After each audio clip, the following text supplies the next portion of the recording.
Wow. Wow. We really went above and beyond this morning. This is Lindsay Lover. She's Hello. the Had to. assistant director of Crest. She just joined our team this year. She's been a great addition. If we're gonna go out, if we're gonna do the birthday thing for me, I'm gonna go in depth about everybody. And she's really diving deep with the birthday energy, which I appreciate. Yes, happy birthday, Anand. Welcome, everyone. Yes, yes. Should we just continue with the introductions, Raja? Yes, please. Yes, please. Now that I'm sharing my screen, I can't see who's on the call because I have people's video minimized. I can open it up again. Yeah, let's please do that. Let's go around and introduce ourselves. I know you see Anand's and my name on the slide, but we're really a team of 6. So Anand, please introduce yourself. Then we go to Jamaica, then Lindsay, and then one of us can introduce Abby and Sierra. Go for it. Yes, we just went around the horn, but my name is Anand Lalaria. I'm the birthday boy.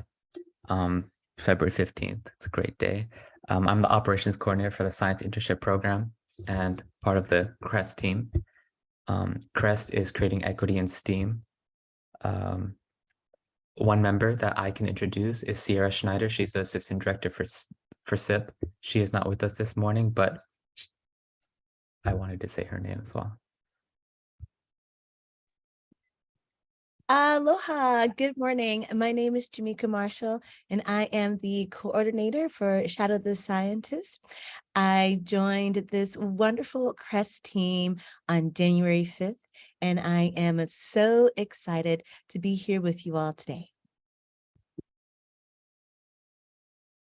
Hey, everyone. I was already somewhat introduced, but my name is Lindsay Lover. I'm the associate director for CREST, Creating Equity in STEAM. And I started this position on December 1st, so I'm relatively new myself, but I've been working with Raja for many years in the astronomy department at UC Santa Cruz. Thank you, Lindsay. I wanted to introduce Abby Davis, who's, again, not on this call right now. At least I don't see Abby on the call.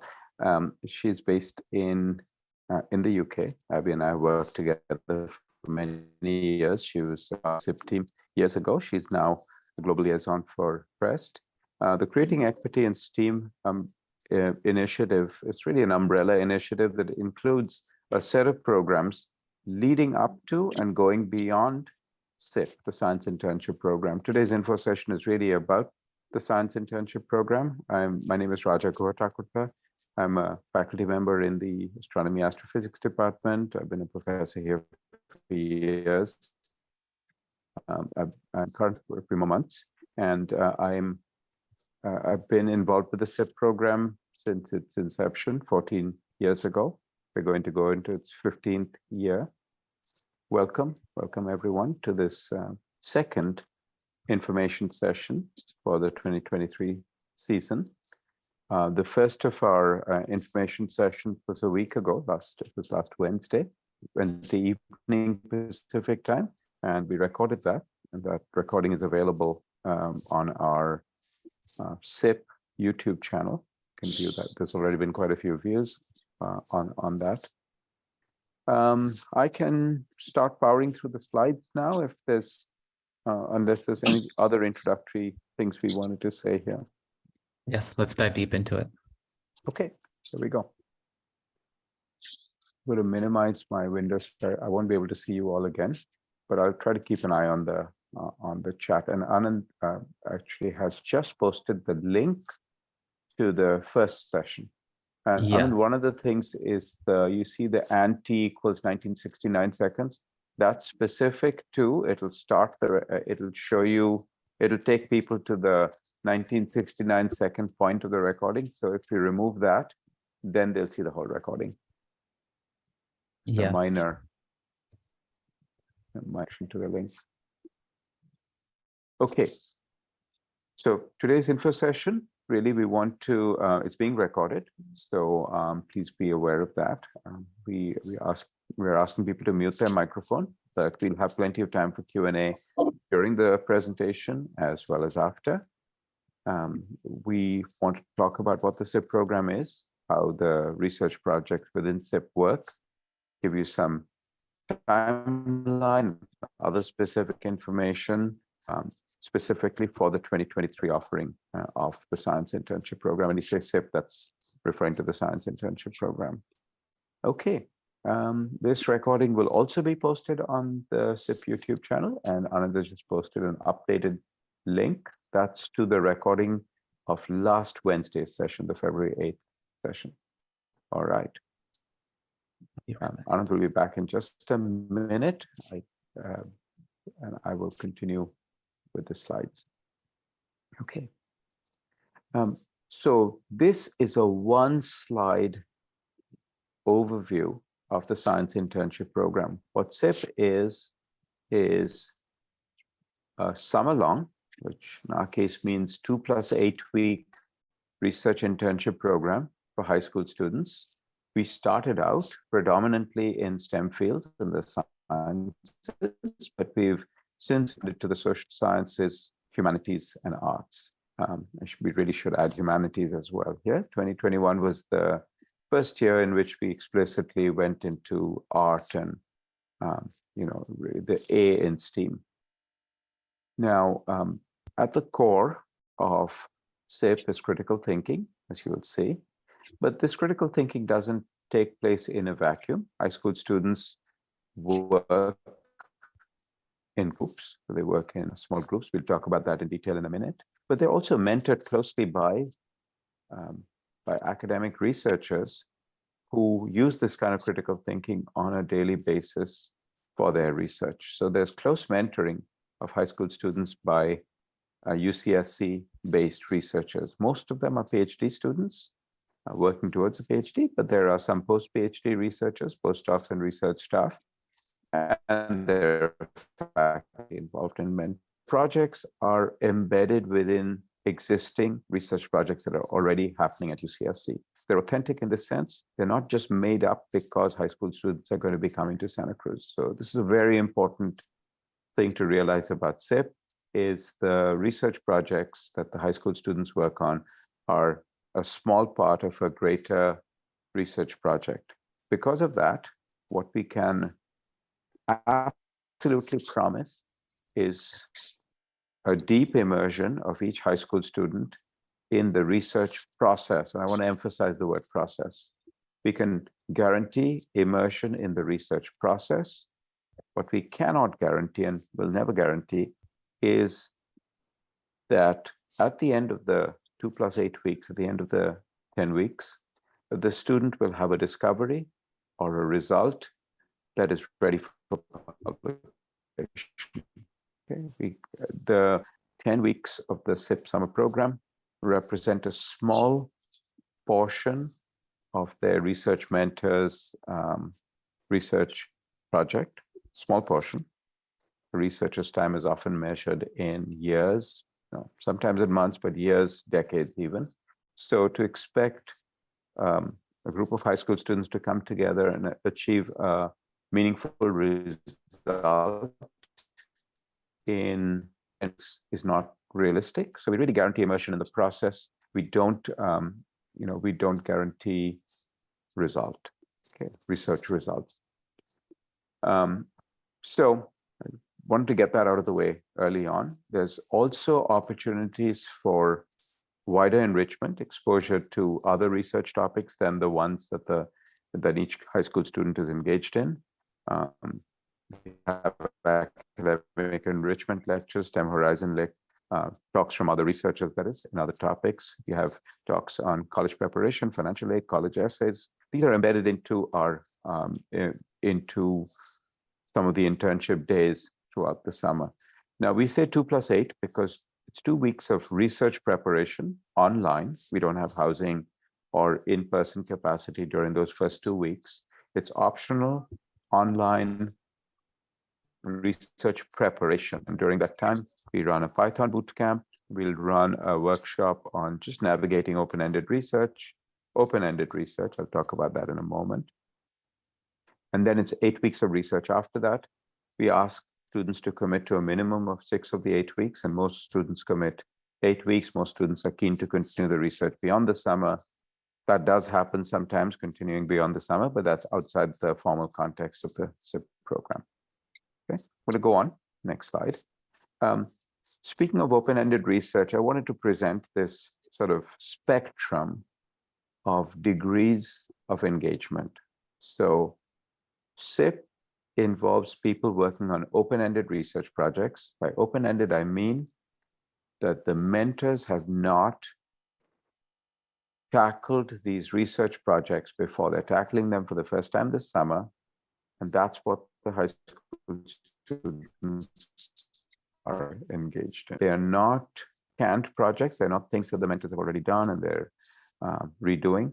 So speaking of that, controlled research projects are exactly that. When a mentor has already completed a research project and they take their interns through that same process, having already navigated it themselves, they can control the degree of difficulty. They can either warn their interns that there's a very difficult thing up, there's a dangerous twist or turn, there's a pitfall here, or they can withhold those navigational tips, and they can literally control the degree of difficulty of a project once they've already undergone once they've undertaken that project already. That I would call a controlled or pre-scripted project. And there are wonderful programs out there that put students through controlled projects. That's what SIP is. SIP is open-ended research, which means there's failure, there's constant trial and error, there's learning from failure. That's what productive failure means. As I mentioned during our research prep weeks, we also offer skills building, which are the tools that enable students to do both flavors of either controlled projects or open-ended projects. So we teach the tools, some of the tools that are needed to do open-ended research or controlled research. And Jamaica mentioned Shadow the Scientist. One of the things we offer in that first category is access to research, access to researchers, enrichment, exposure. This is something that SIP has really been SIP and CREST. The CREST umbrella really includes programs in the first, second, and fourth categories that you see listed here. Access, enrichment, exposure for Shadow the Scientist. Research skills building for our Python and research and recom programs, and SIP is in that graded research. This is another one-slide description of SIP, which is, it involves critical thinking. That's what's in the core of SIP. It doesn't matter whether it's in the sciences, engineering, humanities, arts, or social studies. It's critical thinking in the context of closely mentored by world experts in open-ended, authentic, real-world research projects. This photo shows one a few years ago, Erica Escalona, a local student from Aptos High School, who was rising senior when she took part in SIP. She had thought about doing this as a rising junior, and sort of, in her own words, got sort of scared off. She was fond of chemistry, but she was sort of scared by the fact that she would have to be in a university environment, open-ended research. She was daunted by it, and didn't take part as a rising junior, and really regret. I wish I'd done 2 years in a row. She really enjoyed this as a rising senior. You can see that she's not in a traditional classroom setting. She's in a lab setting, running a chemistry experiment. Erica did very well in her research. She wrote about this. She got a letter of recommendation from her mentor. She got into Princeton early decision at Princeton, which was a remarkable thing for her and her family. She's the first generation. According to her, her parents hadn't gone beyond elementary school. So it was transformational for her and her family. Erica is now graduated from Princeton, and she's one of the hundreds, in fact, thousands of success stories that SIP has been connected to. We're very fortunate to be able to say that. Speaking of numbers, and Anand, let me know when you want to take over any of the, but in this particular slide shows you our statistics from the 14 years that SIP has been running. We've had students representing 365 different schools, one school for every day of the year, unless it's a leap year. we've had 1,831 instances of high school students participating. This has come from 1537 different. If you do the subtraction, you notice that there have been 294 instances of repeats. There have been students who've come back for a second summer, some for a third summer, some for a fourth summer. There have been students who've participated up to 4 times as rising freshmen, rising sophomore, rising junior, rising senior. Basically all 4 years, the summers preceding all 4 years of high school. And if you add up all of those, then you get 294 instances of repeats, and that's the difference between 1831 and 1537. All right, Anand, do you want to talk about the growth of SIP, or do you want me to take the slide? I can start off if you'd like to add some commentary at the end, please. Sure, take over, please. So last year we had 326 interns. This is not counting the T-SIP. This is teachers in SIP. This is another program that we've added on top of SIP and are growing. This is basically having students that are in community colleges that are also interested in teaching be a part of the research projects. They are not high school students, but still to be able to take part. But to highlight the growth, if you see, I don't know, have we mentioned that we are back in person? We will have a hybrid offering of SIP 2023. I've not mentioned that, but that's a good thing to mention. Yes. So we are back in person, Santa Cruz, UC Santa Cruz over the summer. We've had a lot of interest, a lot of people, a lot of interns last year wanted to come too. We made the last minute decision to continue to stay online just because early 2022, we were dealing with Omicron. But in 2023, we will be operating in a hybrid setting. But to further continue on this point, if you see the number in 2019, that was our last year fully in-person SIP. We had 180 interns. And then during the pandemic, we did not cancel our offering and were able to rapidly make the switch to a fully online version of SIP and had a great turnout, 225. And through that success, we were able to double down and increase the numbers, not only domestically in the United States, but around the world. And we had 313 participants in 2021 and 326 in 2022. So great growth over the last 14 years. We'll be embarking on year number 15 of SIP. We are very honored and lucky to be here, and it's been great so far. And we're really aiming to continue this record of growth, and we'll see what's in store for SIP 2023. I just wanted to add that there's been, so you can see that there's been a 2 orders of magnitude growth since it started in 2009. But growth can be measured in a few other ways. I think the fact that students, the fact that we had the first 3 students from one high school, and now we've had students from 365 different high schools is another kind of growth. We had 1 mentor in 2009, that was me. And in 2022, to support the 326 interns, we had 95 projects, each with a primary mentor. So those are the other measures of growth. One other thing I think about the growth or success of the program is the fact that students want to come back. The fact that there are 300 instances, nearly 300 instances of students coming back for a second, third, or fourth summer is a positive sign. Many mentors come back for repeated summers. All right, and that's what I'd say. Next slide. Wonderful. Great. Gender and diversity.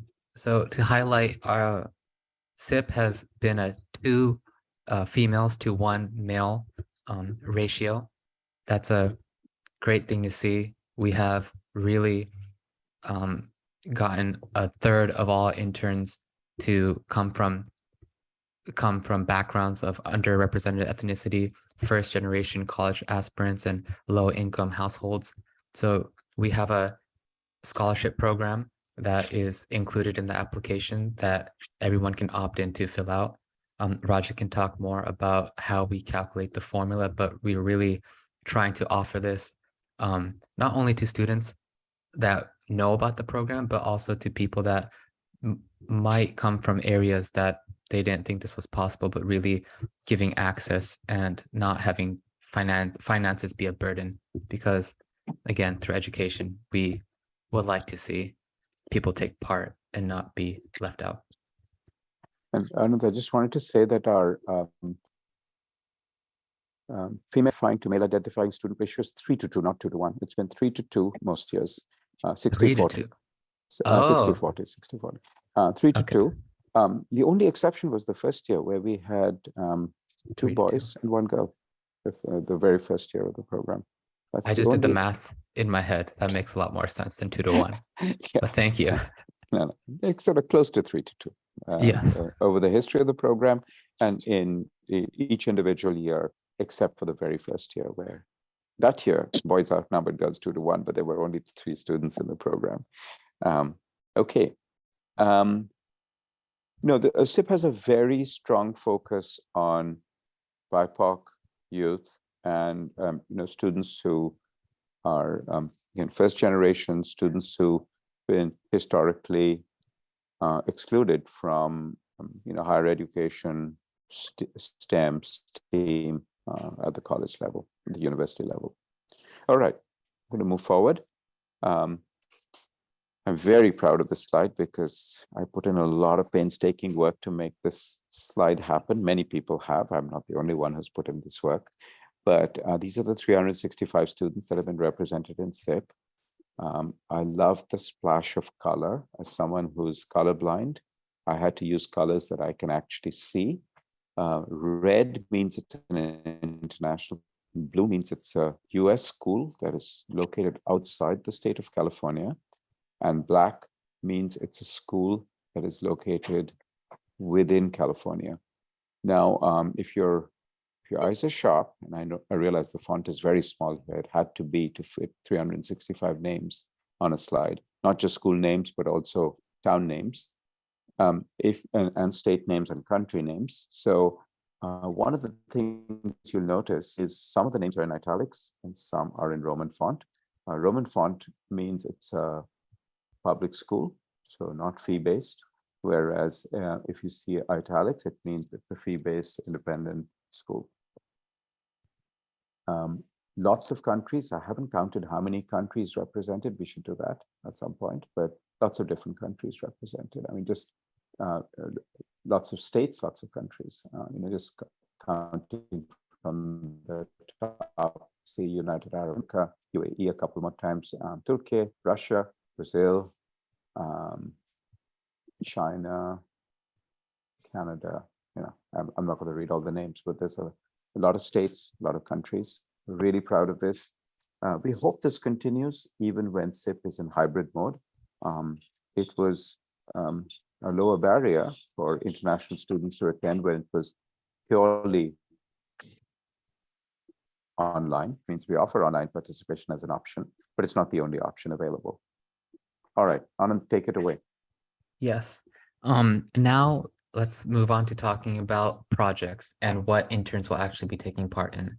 So our projects consist of 1 to 2 mentors, whether it's a primary mentor, secondary mentor, alongside a faculty advisor. These are PhD students, post-PhD student researchers, and professors. Projects consist of at least 3 interns. This is just to this is a best practice, so there are no uncomfortable or one-on-one situations. 3 or more projects can have gone. We've had large projects, 6. Might have a project consisting of 10 students this year, but again, 3 is the minimum. And interns to participate in SIP must be 14 years of age or older from the start of the program. So by June 25th, 2023, if your child is 14 years and up, they can participate in SIP 2023. If your child is, that is, if you're a parent on this call, if you're a student on this call, if you are at least 14 by, Yes. So participants have to be at least 14. Yes. SIP. Yeah, go ahead, Anna. Go ahead. We are offering for SIP spans over 21 subject areas at UCSC, really diving deep into not just offering STEM, but opening up to STEAM and continuing to add new projects. I've in the chat a good resource. We don't have our SIP 2023 projects up yet. We are in the process of receiving and vetting projects and are hoping to get that ready by the time the intern application opens in March. But a good reference would be looking at the 2022 projects page. If you'd like to dive deeper, also past years, 2021, 2020, just kind of get the understanding of how different projects under specific research subject areas look and what can potentially be worked on as an And when intern. students apply, they don't apply to specific research project, they apply to subject areas. They tell us which subject area. They can, in their essay, specify preferences for specific projects, but we don't require it, and we don't, we certainly, it's not expected. We just want students to tell us what subject areas they're interested in. 20 of these 21 subjects were offered last year. This year, we may have an expanded list of subjects. The list of subjects has been growing. The first year, there was only one subject, astronomy, and now we're up to 21 in year 15. A good example of what you'll see on the website, Raj, if you go to the next slide. So essentially, if you're looking for projects in computer science and computer engineering, this is the project code is CSE01. The title was Generative Adversarial Networks, or GANs, as they say in the industry. The primary mentor was Saeed Kargar. The faculty advisor was Professor Nawab. The location last year was this is 2021, was remote, fully online, and the number of interns that were able to take part in this project were 4. So again, if you would apply to the subject area, and if the project is up, you can talk about that. Raja, correct me if I'm wrong, in your application, but we would do our best to place the students in the project that they would be most interested in. That's right. Students can mention specific projects from mentors, but guarantee placement in specific projects, but students are welcome to mention that. And then also there's the project description that's provided from the mentor, the tasks of what interns would be doing over 8 weeks, and then also required skills and skills that the students will hone and acquire. And then additionally, let's say there's going to be some weeks the mentor will be online, some weeks the mentor will be in person, breaking that down, just giving interns an accurate vision of what they should expect over the summer.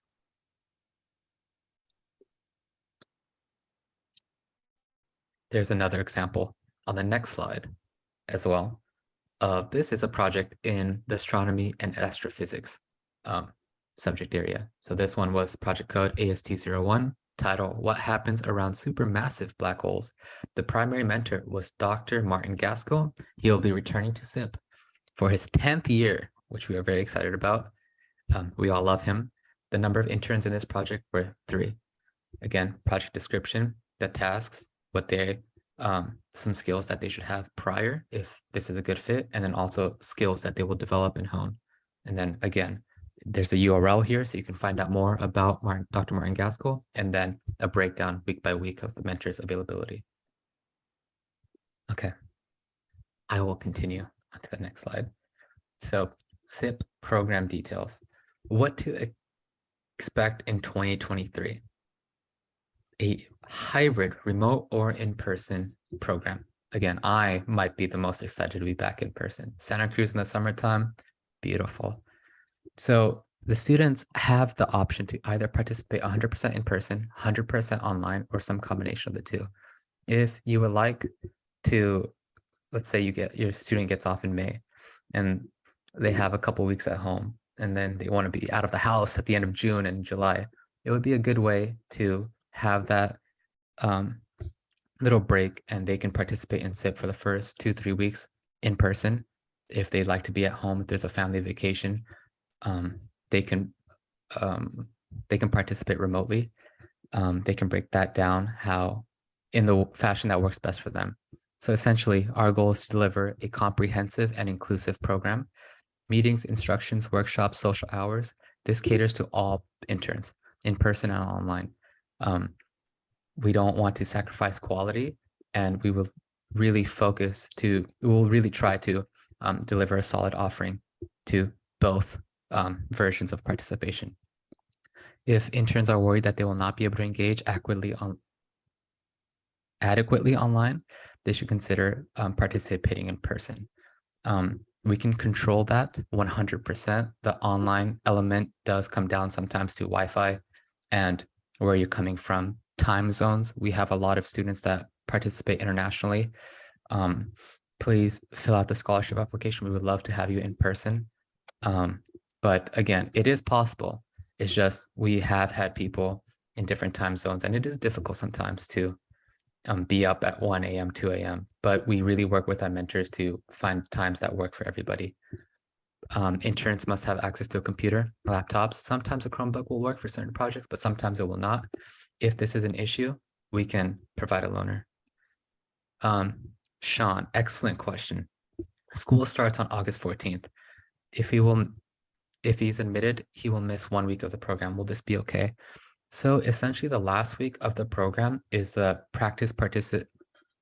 final presentation practice participation week. So this Saturday, August 19th, we have final presentation day. All the work that you've been doing over SIP will be presented. That last week, students really are working on getting all the information into a presentable presentation and then going through the rounds, practicing who will say what, highlighting what to say, what not to say. So it's a lighter week, and this can be done remotely. So we would hope that this wouldn't affect your students' of availability or willingness to participate in SIP. We just working with our mentor to make sure school comes first. 2 weeks. Again, once school starts, school does come first, and then just having that clear communication. It's a long program, 8 weeks. So again, if you're in person for a little bit, you can do the last part remotely, and we'll do our best to make sure once school starts, that's not an issue. Wow, August 21st. That is perfect timing. Yes, it's a common thing. We are towards the end of August and schools do start earlier now. But again, the remote aspect of it and then being able to work around school hours, for the majority of SIP, that shouldn't be a problem, but we'll do our best to be flexible. That's the goal and theme of 2020, SIP 2023. On a normal day, SIP should be SIP is Monday through Friday from 9 a.m. to 4 p.m. So let's say you are coming over the hill. You'll get to UC Santa Cruz at 9 a.m. And then let's say you're going to go back at after 4 p.m. A bus will take you back. Interns should expect to dedicate roughly 6 hours per day to their internship. Mentors will set the schedule for team meetings and check-ins. Interns that participate in SIP are self-starters. They prioritize their research, and you would really want to minimize and balance other summer commitments. Not saying that you can't do other things, especially in the world today with things being remote, we're able to balance a lot more things, but still prioritizing SIP and making sure that they are available, not only for themselves, but for their peers, for their group mates and their other mentors. All right, the chat is popping. Will the intern's name? I'm responding to that one. Oh, okay, cool. So please go Then ahead. I'll continue. It is strongly encouraged that interns do not miss the vital first 2 weeks of the active research segment of the program. So just really striving to be there and have that availability to prioritize SIP. And then last thing, extracurricular offerings. We have optional weekly academic lectures in a variety of disciplines, college and career preparation speakers, workshops, and social activities. Most of these will be accessible to those who participate 100% online, and most of the time they are recorded. So even if you can't make it at that particular time, you will be able to view it. And usually students fill each other in. If there's something a lot of people are excited about, there's that anticipation. So it's just having additional opportunities and ways to learn in SIP outside your project that you will be working on.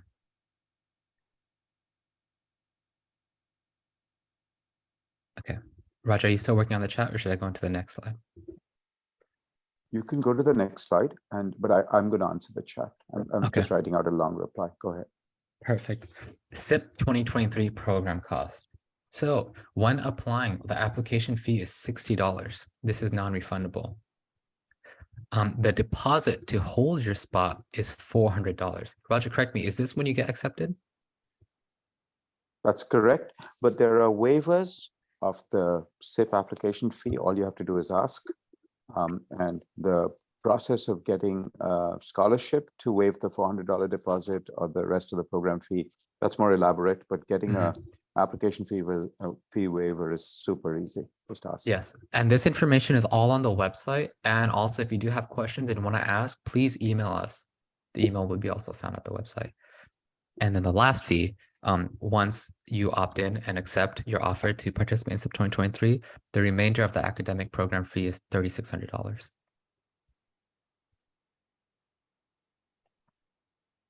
Thank you, Lindsay, for putting in the website. Financial assistance.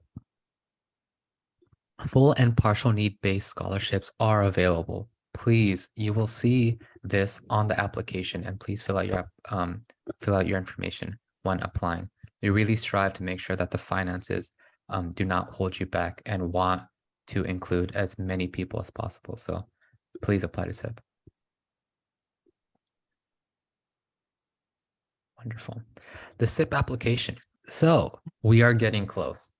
The application portal opens on March 1st, 2023. The deadline is at the end of March. We have 1 month for you to fill out your applications. Please do not hesitate. Don't procrastinate. I procrastinate all the time. Just fill it out. We're excited to have you. The 4 parts. Part 1, personal information. Part 2, teacher recommendations. You only need 1 recommendation from a recent teacher. And a lot of people ask this, if you were a former intern, you can use information and resources from the past. Just it'd be best to have it updated and ready for 2023. Also, an unofficial transcript, grade report. Part 3, please indicate your availability. Which of the 8 weeks are you available? Remember, we want to have you participate in SIP for at least 6 out of the 8 weeks. And again, 8 out of the 8 weeks are great. And there are the first 2 weeks that are research preparation weeks that are fully virtual. In part 3, you would want to rank your top 2 subject areas that you are interested in doing research over the summer. And this is where you would write the essay speaking about your interests. And then you would also include write some short essays on what you would like to get out of your the research internship program. And then part 4 is just certification and submitting your application. It's not hard at all. It's fun. So the 2023 program schedule. March 1st, application portal opens. March 31st at 5 p.m. That's the application deadline. On April 28th, this is when we'll send out the first round of admission offers. It's 5 p.m. Pacific. I just want to be clear. It'll be Pacific daylight at that point, but the application closes at 5 p.m. PDT. 100%. So April 28th is that's when we're starting to send out admission offers, and we will be sending this out in waves. There are people that do turn us down. There are a lot of programs out there. So if you do get on the wait list and you do get off the wait list, we'll be making concurrent offers. So they'll be after April 28th, hopefully. You'll get a good email going your way. May 7th is the deadline to accept the admission offer and pay your deposit.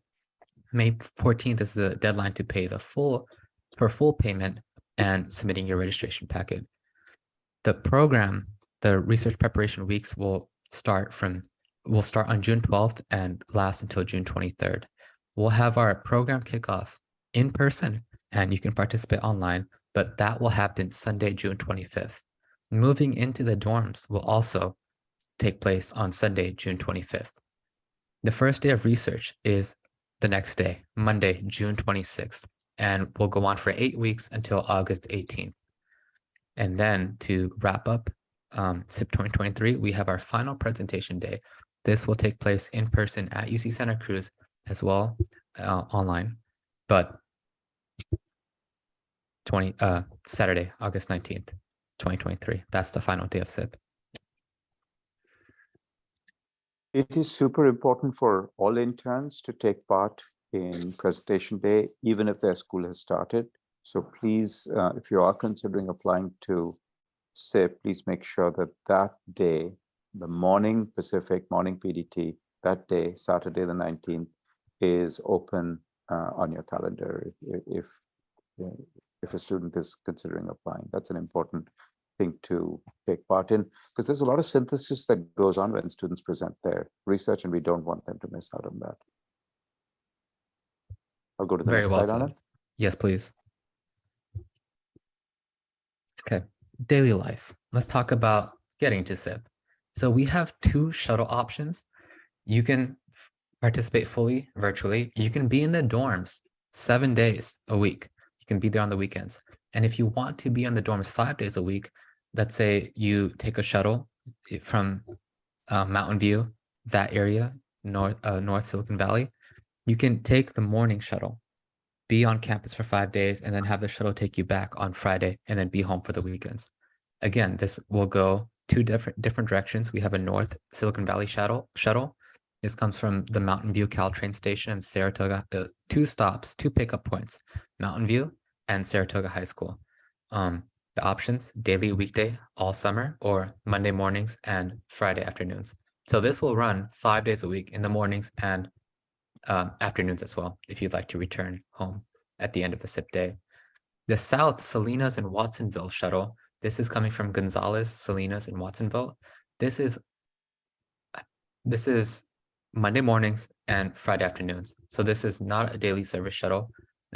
Students coming from this area would be able to use this service to get to SIP to be on campus for 5 days. You can either come by yourself or get dropped off, personal car or carpool. Interns are not allowed to drive during 9 a.m. to 4 p.m. because they would be participating. But again, getting there early, starting at 9, the day ends at 4, and then going back home. Public bus. If you live in Santa Cruz, you can use the public bus to get to campus. The weekly shuttle and housing sign-up deadline, this is going to be Wednesday at 12 noon of the previous week. We are still working on getting our buses finalized. Roger, that's the next slide.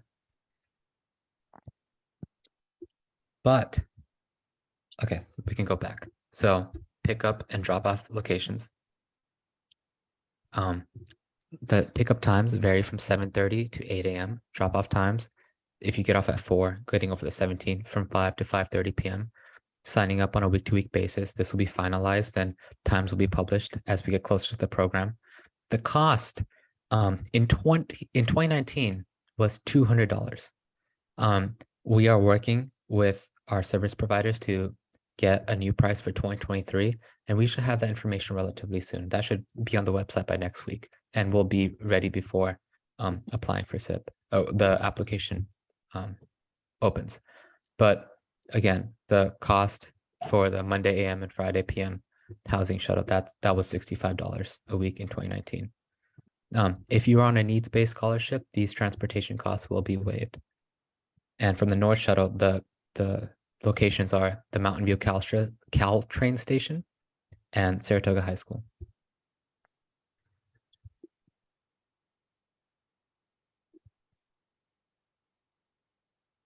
Next slide, please. Okay, now talking about the South Shuttle. This is coming from 3 South County locations. We are still working on whether it'll be 2 locations or 3 locations. This will be based on needs, and we'll have a better accurate count once we have interns apply. But again, pickup times 7:30, 7:50, 8:15 a.m. Drop off times 5, 5:20, 5:50. Sign up on a week by week basis. There's one option. It's not a daily. This is not a daily shuttle. Monday mornings, return Friday in the afternoons. Alisol High School, Castroville Community Center, and Watsonville High School. Lindsay, if you can please drop the link for the transportation page. That also provides some really good information. Now, talking about daily life, SIP dorm housing. This is a great, that's from the UCSC website, because again, it's like SIP is an opportunity for high school students to get the college experience at a high school age, right? So move-in day, you're gonna do that in college. So what do you bring? What's in a room? You have a bed, a desk, a chair, bookshelf, clothing, storage, right? So what should you bring? Maybe bedding for your bed, laundry, hangers, essentially living in a dorm. Some people have been in a summer camp before, some people haven't. So this is a great way to get a head start and, you know, go through the experience of moving into college, even if it's for a short period of time for SIP.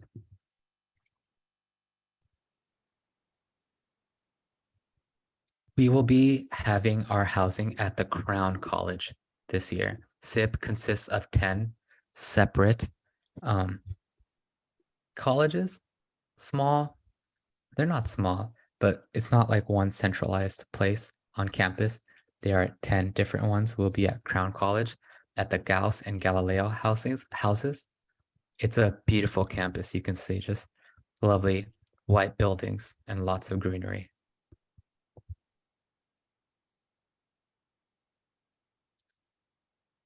There are a lot of recreational activities for interns. In years past, there was a field trip to Google, field trip to the beach, the boardwalk.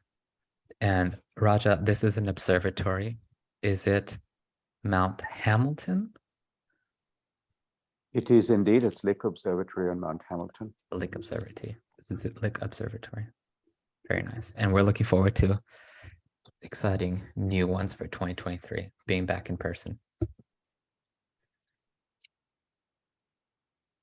The daily life, the dining hall. Raja, what is the quote that you use? Students eat everything in sight. No, I didn't say that. I Three just said it's times all you can all eat. you can eat. All you can eat. We should put that on a shirt. We should have SIP all you can eat shirts. But again, the best part of college is the dining hall. If you're a parent, we all went through it. Food, the freshman 15. We'll do our best not to have that. There's only 10 weeks. There are only 8 weeks. But again, having breakfast, having lunch, having dinner options on campus, great food. The next slide will be a menu.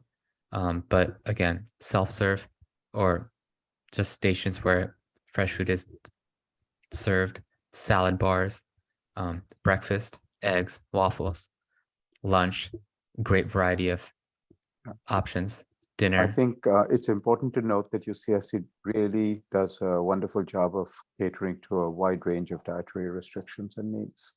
Mhm. And that's not fully captured in these slides, but And just the amount that's available to choose from. Yeah. Next slide. and which dining hall will we be using this summer? Is it Stevenson, or will it be in Crown Merrill, the Crown Dining Hall? I would imagine if we are in Crown, it would be the Crown Dining Hall just because it is the one on at the college. But also that depends on what is open during the summertime. Right. That's a very important question that we should get the answer for. We should get the answer. There are put that on several the website. questions in the chat. We're not ignoring you. We'll come to Yes. that in the Q&A session. Yes. And essentially Next the next slide is thank you for 15 years of support. We are very excited for being back in person and having a hybrid offering for SIP 2023. And this is a great time to ask questions. Please, if you would like to speak up, just ask us directly, and also we can answer them in the chat. Anand, one of the questions in the chat, going a long way up, scrolling all the way up, is let me see. I'm just scrolling through.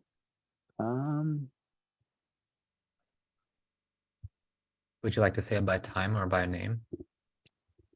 Let me just see. Yeah, even if your daughter's school starts 2 weeks before the end of SIP, it means that she won't be able to participate in those 2 weeks. We require a minimum of 6 weeks of engagement, so she would still be eligible.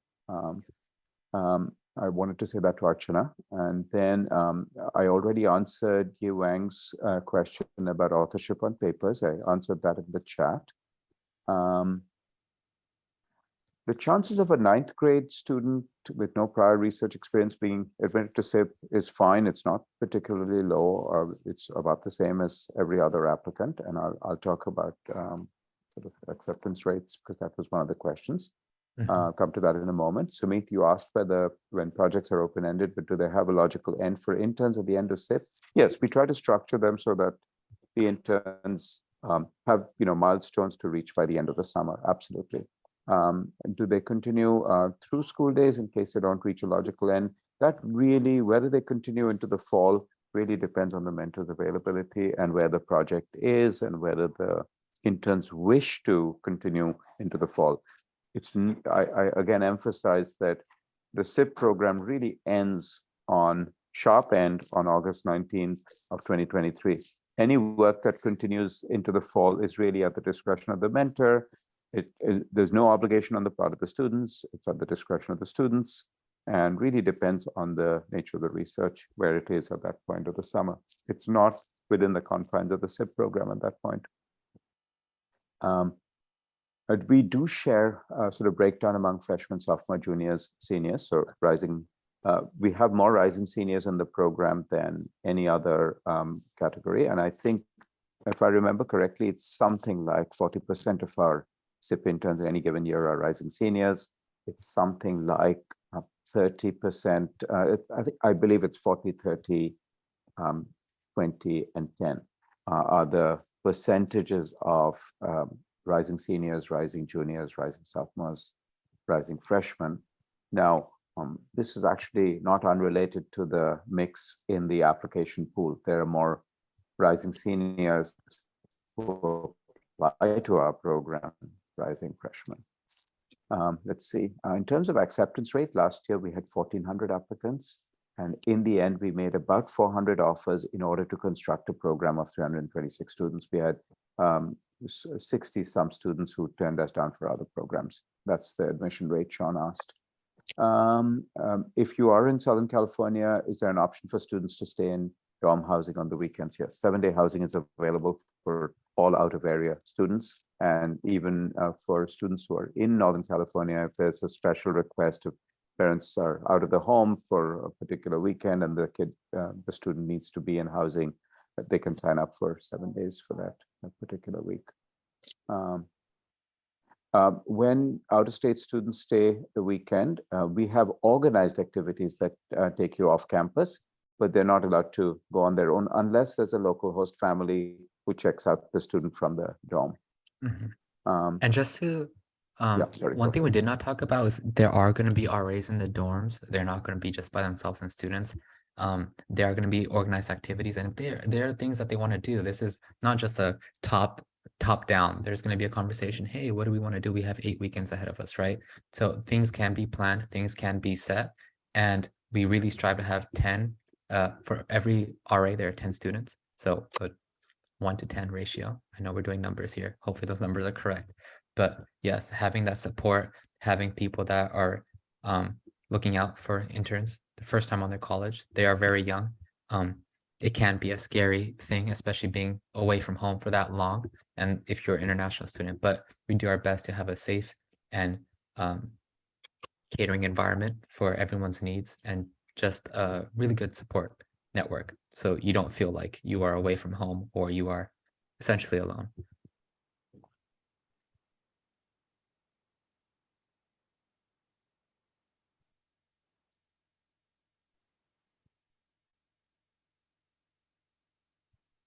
We will put the link to today's recording on the YouTube channel, and I'll send it. We'll send it out over email to everyone who is on our mailing list, so you'll be able to see it. Raja, what time would lights out be for students? Raja, you're so muted. lights out has varied a little bit from year to year, but it's 10:30, 11. Yeah. If a student is on a wait list, what is his or her chance of getting admitted? The chances are actually quite high of students getting admitted off the wait list for two reasons. Mention them.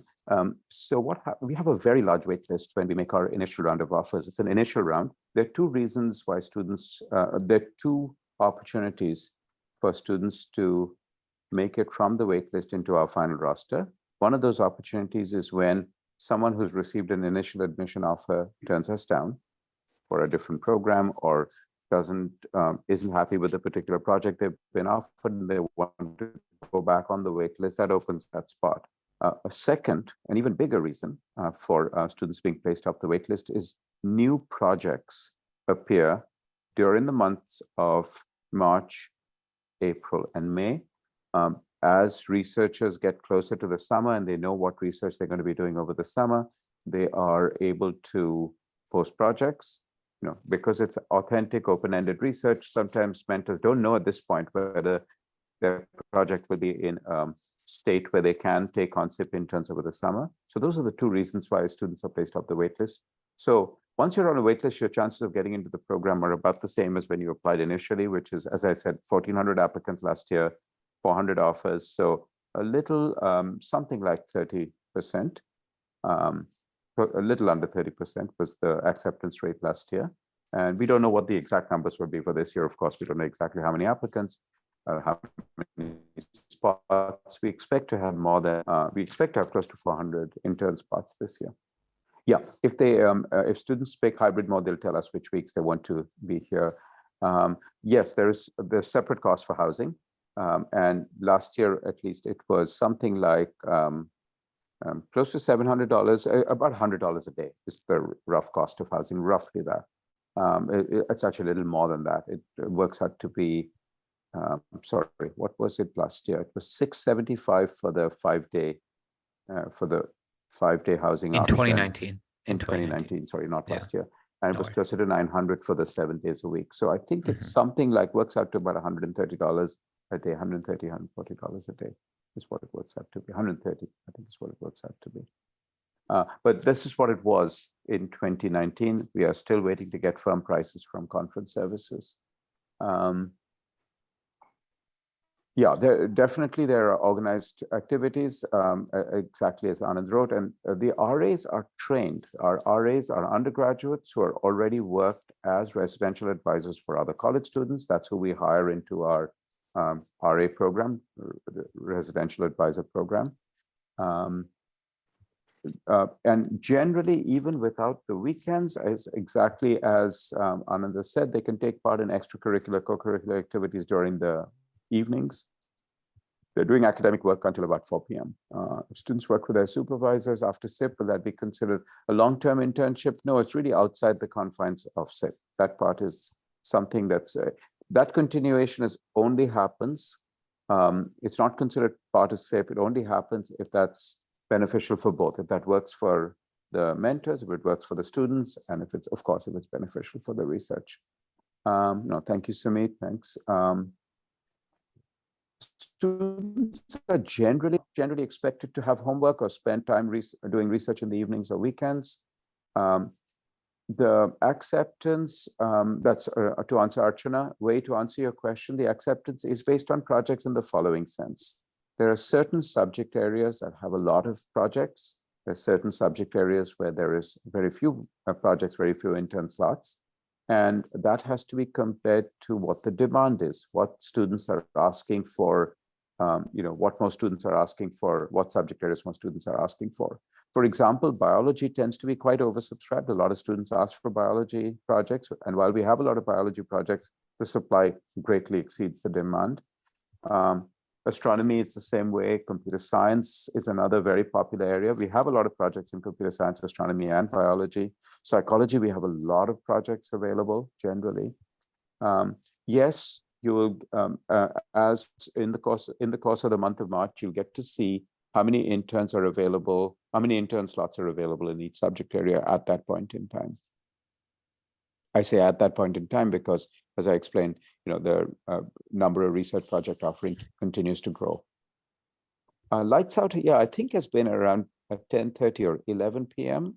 has been. Again, it doesn't mean you have to stay up that late. Very often there are students who come up with a lights out their roommate to say that I would prefer we start quiet hours earlier, lights out earlier. I prefer to go to sleep earlier. That's absolutely fine as well. And also, just to jump in on that, generally there are quiet hours in the dorms, just so it isn't too loud if someone's trying to sleep early or focus or work at night. So that usually is quiet hours go in at 10 p.m. and they're in effect till 8 a.m. in the morning. Great point, Anand. And there are two questions, one from Alexis and one from Preeti. Alexis, your question is, if an out-of-state student, I'm sorry, I'm reading your questions because this may be of interest to others. If an out-of-state student gets parental permission, would they be able to go on a weekend to a roommate's family or another intern's family? Absolutely, that has happened in the past. We do need written permission from the parents, email permission from the parents. That's important.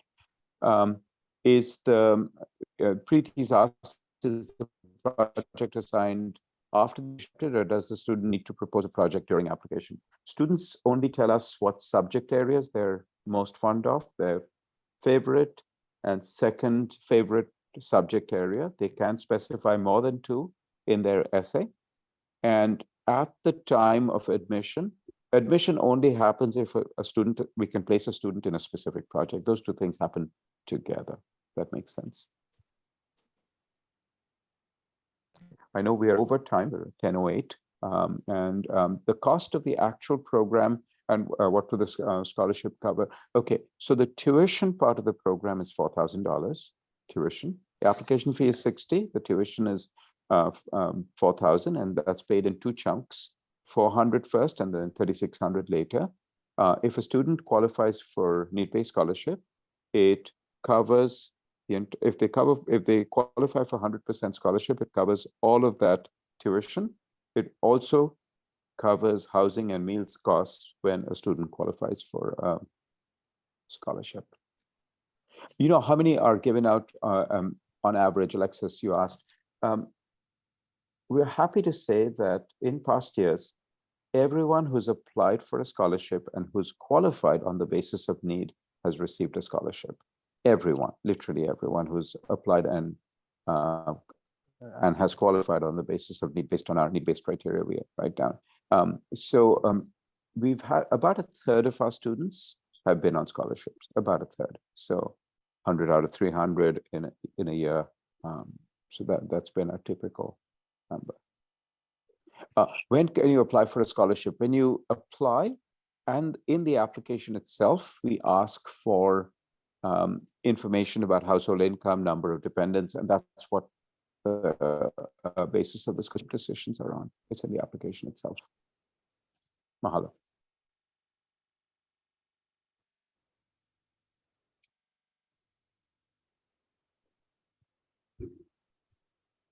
Thank you, Dede. Thank you very much. Anuhya, I was curious if you're from Molokai, if I may ask. Yes, I am. How did I know that? Aloha. How are you guys? Aloha. Wonderful. Thank you so much Thank for you the so much for information. Absolutely. Thank you for being here. Archana, there's no GPA requirement. There is no GPA requirement. How do you know if your mentor is a PhD student or a professor? What we try to do in the listing is we put a doctor in front of the person if they've already received a PhD. And if it's a PhD student, they haven't yet received their PhD, we won't put a title like that.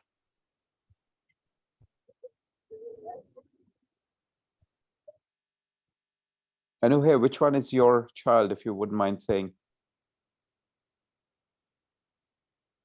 It's Azrael. Azrael. Of course. Yeah. Anuhya, I met I don't know if you know, I met Kanoa and your parents in December when your parents were leaving. They were going to Oahu. I think we were going to Maui to we were both catching a flight to the mainland. Yes, he told me that he saw you guys at the airport and he got the honor of meeting your family. That's up. Yeah. I really hope Azrael comes to SIP this summer. He's really excited about it. Yeah. Wonderful. We Wonderful. missed seeing you when our team was out there. We saw Azrael, but we missed seeing you this time. We were out there in January, February. We were early January, late January, early February. We were out in Hawaii. We saw Azrael. We went to Akola, but we missed seeing you this time. Right. We hope I'm to so see you glad. next time. I hear that you might be coming soon. Yes, what happens in Molokai, everyone knows, right? So Right. yes, yes, my daughter's coming to Molokai to be at Vicky's house, so I probably will be visiting her. Awesome. Let's bring him to Santa Cruz. We'd love to have him We'd participate in love to have person. him here. Yes. And he can go visit his grandparents on weekends in Pleasanton. Oh So, yes. Mhm. yeah, Yes. that'll all They're work like an out. hour away. So Mhm. Yeah, we'll work that out, I'm sure. He can take the shuttle back to Mountain View and then either get picked up from there or something like that. We'll work it out. Mhm. awesome. Wonderful. Again, it is 10:12 a.m. Thank you Yeah. everyone for being here at 9 a.m. on a Wednesday. We really appreciate it. And I yes, hope we please. answered all the questions in the chat. I think we did. I tried to systematically go through. Yes. I think so too. Okay. I will stop the recording right here. Perfect. Thank you.